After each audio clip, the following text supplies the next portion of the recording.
எப்படி செய்யணும்னு நம்ம இப்போ பார்க்கலாம். அதுக்கு தேவையான பொருள் என்னன்னு பார்த்துக்கலாம். முதல் 1/2 கப்பு துவரம்பருப்பு அது குக்கரில் போட்டுக்கலாம்.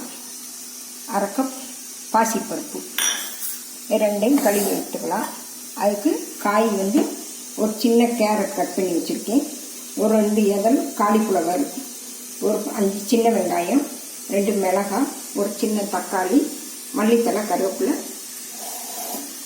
தேவையான அளவு புளி ஊற வச்சு கரைச்சி எடுத்துக்கலாம். இப்போ நம்ம பருப்பை நல்லா கழுவி வச்சுருக்கோம். அதில் கொஞ்சம் மஞ்சத்தூள் போட்டாச்சு. கொஞ்சம் சீரகம், மிளகு, கொஞ்சம் பெருங்காயத்தூள் எல்லாம் அதில் போட்டிருக்கு. கொஞ்சம் விளக்கெண்ணெய். பருப்பு சீக்கிரம் வெந்துடும், அதனால் நான் விளக்கெண்ணெய் விட்டுருக்கேன். விளக்கெண்ணெய் இல்லாதவங்க நல்லெண்ணெய் விட்டுக்கலாம். ஒரு 2 பூண்டு பல்லு, 2 பல்லு பூண்டு 1-2 தட்டி அதையும் போட்டுக்கலாம். இப்போ குக்கரை மூடி ஒரு 3 விசில் வர்றவங்க எடுத்துக்கலாம். இப்போ 3 விசில் வந்துருச்சு. நம்ம ஓப்பன் பண்ணி பார்க்கலாம். பருப்பு நல்லா குழைவாக வந்துருச்சு. நல்லா பாருங்கள், நல்லா குழஞ்சி வந்துருச்சு. நம்ம இப்போ இதை ஒரு கிண்ணத்தில் மாற்றி வச்சுக்கலாம். மாற்றி வச்சாச்சு. இப்போ நம்ம எடுத்து வச்சிருக்கிற காய்கறியெல்லாம் இதில் போட்டுக்கலாம். குக்கரில் வச்சு ஒரு விசில் வேக விட்டு எடுத்துக்கலாம். காய்கறியெல்லாம் போட்டாச்சு. தேவையான அளவு உப்பு, நம்ம கரைச்சி எடுத்து வச்சிருக்கிற புளித்தண்ணி, சாம்பார் பவுடர்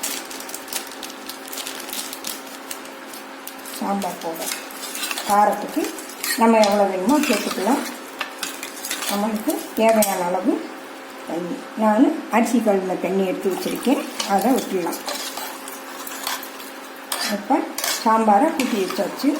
நம்ம இப்போ இதை ஒரு விசில் வச்சு இறக்கிக்கலாம்.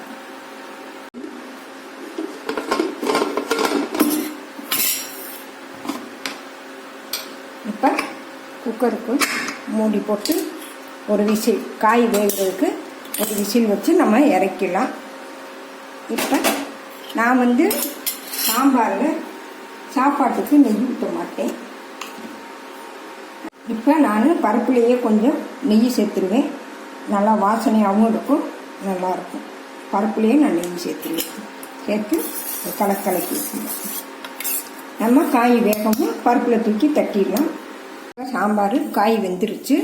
நம்ம குக்கரை எடுத்து பார்த்துடலாம். காய் நல்லா வெந்துருச்சு. இப்போ நம்ம பருப்போட காயை கலந்துடலாம்.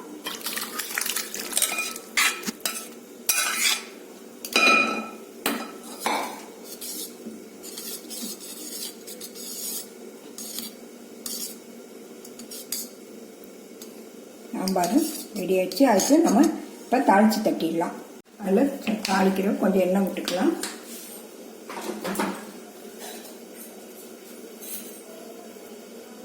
எண்ணெய் சூடேறட்டும். கொஞ்சம் கடுகு, உளுந்து,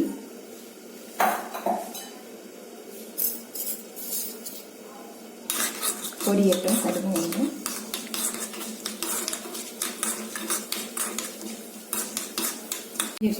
இப்போ நம்ம கொஞ்சம் சின்ன வெங்காயம் பொடியாக கட் பண்ணி வச்சுருக்கோம், அது கருவேப்பிலை ரெண்டையும் சேர்த்து நல்லா பொன்னிறமாக வதங்கணும்.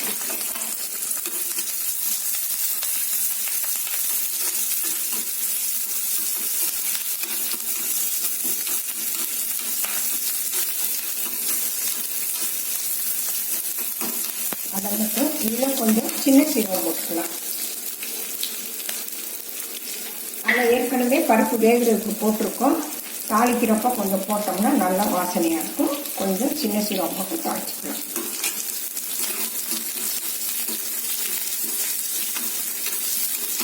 பருப்பு தாளிக்கிறதுக்கு வெங்காயம் நல்லா பொன்னிறமாக வதங்கிடுச்சு. நம்ம இதை எடுத்து சாம்பாரில் தட்டிடலாம்.